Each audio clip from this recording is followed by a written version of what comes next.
Le plaisir est mien de vous retrouver, Madame, Monsieur, bienvenue à ces bulletins d'information sur Mandiko Télévision. Il est 9h30 à Kinshasa, 1 heure de plus dans la partie est du pays. À la une de l'actualité, les syndicats nationaux de médecins SINAMED annoncent un mouvement de grève à partir de ce mardi 15 octobre dans toute la ville-province de Kinshasa pour une durée d'1 semaine pour tous les médecins des hôpitaux publics. Cette décision a été prise à l'issue d'une assemblée générale tenue le samedi 12 octobre 2024 à leur siège à Kasavubu.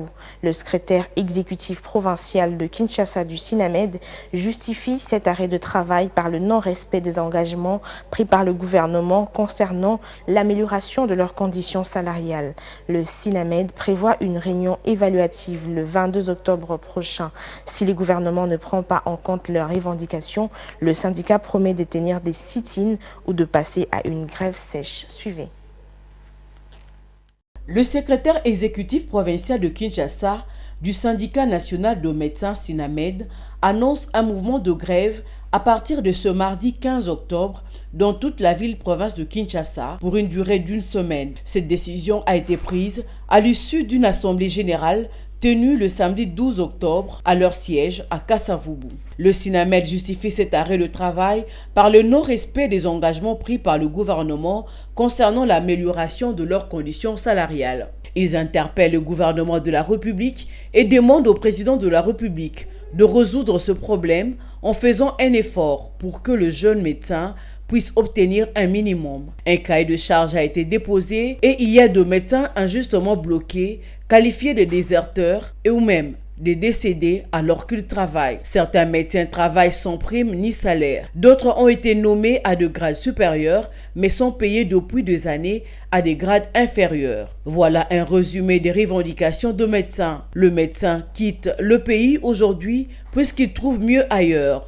Ce sont des talents qui s'en vont et on risque de ne plus avoir de médecins capables de prendre en charge la population congolaise. Ces syndicats demandent au gouvernement de considérer cette alerte car la grève commencera bel et bien le mardi 15 octobre à 7h30 et les médecins sont déterminés à aller jusqu'au bout. Concernant les modalités de la grève, un service minimum sera observé. Le sortie précoce de malades hospitalisés, la gestion accélérée de patients en post-opératoire, l'annulation des actes électifs programmés et la suspension de consultations externes. Seul le service d'urgence et des banques de sang resteront opérationnels. Par ailleurs, les syndicats invitent le médecin œuvrant dans le centre de traitement de riposte contre Mpox de se conformer aux exigences de la grève, à l'exception de médecins directeurs, chefs de département, chefs de staff, chefs de division, coordonnateurs de programme et chefs de bureau. Les SINAMED prévoient une réunion évaluative le samedi 22 octobre prochain. Si le gouvernement ne prend pas en compte leurs revendications, les syndicats promettent de tenir un sit-in ou passer à une grève sèche.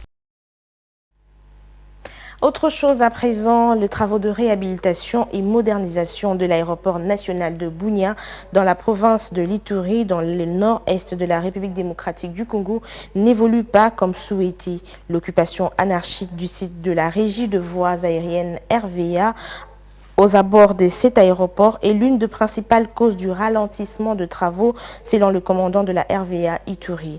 12 mois s'y sont déjà écoulés sur le 36 initialement prévu pour la réhabilitation et la modernisation de cet aéroport. Regardez.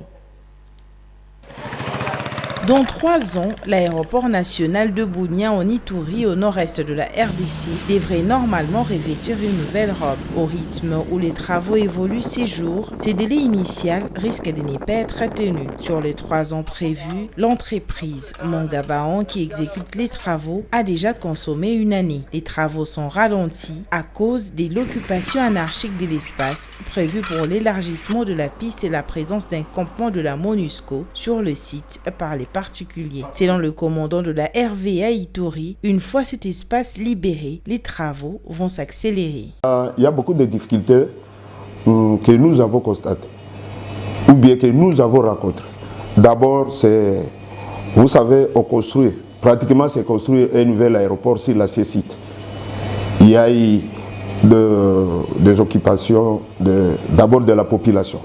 Vous voyez, côté ouest, la population a spolié les terrains de la RVA. Or, c'est par là que l'agrandissement de la piste est horaire. Il y a aussi les occupations précaires ou les campements de la MONUSCO qui font que les travaux sont retardés parce qu'ils doivent se déplacer pour aller à un autre campement. Les travaux entrepris par Mongabon sur cet aéroport consistent en l'élargissement de la piste d'atterrissage, l'agrandissement et le renforcement du tarmac, la construction d'une nouvelle aérogare, d'une nouvelle tour de contrôle et d'un nouveau bâtiment administratif et anti-incendie. Ils sont exécutés sous la supervision de la Régie des voies aériennes, gestionnaire des installations aéroportuaires en RDC. L'objectif de cet élargissement de la piste de l'aéroport national de Bunia est de permettre l'atterrissage des avions Airbus A320. L'ancienne dimension, c'était de 1850 mètres de longueur avec une largeur de 30 mètres. Alors, l'actuelle piste va passer de 1850 mètres à 2500 mètres et de 30 mètres à 45 mètres de largeur. Les travaux actuels, ou alors l'agrandissement de la piste de tarmac est dimensionné de la taille d'un avion de Airbus A320. Malgré l'exécution de ces travaux, l'aéroport national de Bunia reste ouvert au trafic des avions petits porteurs. Les travaux de construction du bâtiment anti-incendie et des casernes sont presque terminés.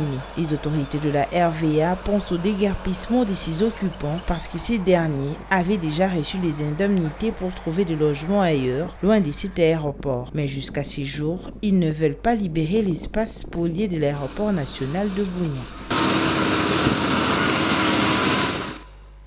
En société, le prix de transport reste inchangé dans la ville de Kinshasa, en République démocratique du Congo, et ce, malgré la baisse du prix de carburant depuis le 10 octobre dernier. La population demande au gouvernement de se pencher sur la question, ainsi que de revoir à la baisse le taux de change afin d'améliorer les conditions de Congolais. Un reportage des Bijou Mouna et Trésor Pangui. C'est depuis le 2 octobre dernier que le prix du litre de carburant en République démocratique du Congo est passé de 3 340 francs à 2 990 pour l'essence, soit une baisse de 13%. Il en est de même pour le gasoil qui passe de 3 435 francs à 2 979, une réduction de 13% également. Pourtant, malgré cette baisse du prix de carburant, le prix d'une course à moto ou à véhicule reste inchangé. Le prix double, voire même triple pour une simple course, au grand désarroi de la population. Interrogés à ces sujets, les usagers de la route pensent que le gouvernement doit d'abord revoir le dollar à la baisse. Nous savons déjà que le gouvernement a baissé le prix du carburant, mais nous nous attendions aussi à ce qu'il baisse le prix de transport. Mais ce que nous vivons sur terrain est différent et le prix de transport reste inchangé. Que ce soit les taxis et les motos, aucun n'a baissé le prix. Et quand vous demandez, ils vous répondent que le gouvernement doit revoir à la baisse le taux d'échange et ensuite ils baisseront les prix du transport. Ce motard partage le même avis. Il demande au gouvernement de revoir à la baisse le taux d'échange, puis s'en suivra l'amélioration de beaucoup de choses.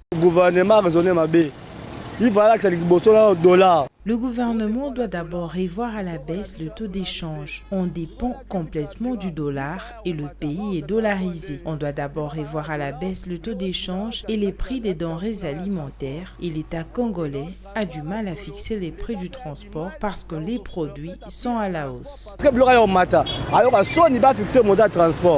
La population congolaise ne jure que pour l'amélioration des conditions de vie. De son côté, le gouvernement apporte des réformes afin de soulager la pression économique qui pèse sur les ménages. Un mot de sport dans ce bulletin pour clôturer. Les Léopards de la République démocratique du Congo ont quitté Kinshasa dans l'après-midi du dimanche 13 octobre 2024 vers Dar es Salaam où ils vont y affronter les Taifa Stars de la Tanzanie ce mardi 15 octobre pour le compte du deuxième match de la double confrontation et de la 4e journée des éliminatoires de la Coupe d'Afrique de Nations CAN Maroc 2025. Regardez.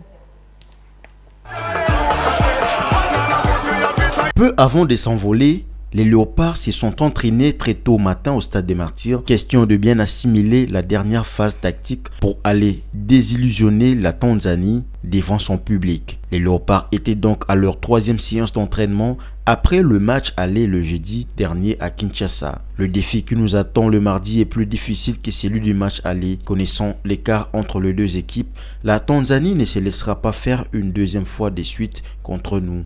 On est préparé à cette éventualité physiquement et moralement. Le coach nous a demandé d'être motivé à 200% car la sélection nationale, c'est une fierté. L'objectif est d'être qualifié au bout des 4 journées. C'est ce que nous allons essayer de faire, a déclaré Arthur Maswaku, le latéral gauche de l'équipe nationale. Le coup d'envoi du match Tanzanie-RDC sera donné à 17 h heure de Kinshasa au stade Benjamin Mkapa à Dar es Salaam, un terrain que le Léopard maîtrise bien car ils ont battu les Walias de l'Éthiopie au mois de septembre dernier 2-0. Avec le maximum de points dans ces groupes H, 9 sur 9, les Léopards en cas de succès dans ces matchs pourront donc se qualifier directement pour la CAN dès la 4e journée. Pour ce qui concerne l'effectif, un seul joueur a quitté les groupes. Il s'agit du gardien Timothée Fayulu, blessé et remplacé depuis vendredi par Brudel et Fongue de l'AS Maniema Union. Dans ces groupes H, la RDC est suivie par la Tanzanie avec 4 points, de la Guinée 3 points et de l'Éthiopie 1 point. Le Chili national s'est imposé samedi devant les Walias de l'Éthiopie par 4-1 à Abidjan en Côte d'Ivoire. Il va armer. Et heureusement, quand tu connais, c'était un ballon renvoyé, mais dans les pieds de l'attaquant. C'est la fin de ces bulletins, Madame, Monsieur. Merci de votre attention soutenue. Restez branchés sur Mandico Télévision. Une pensée, un écrit.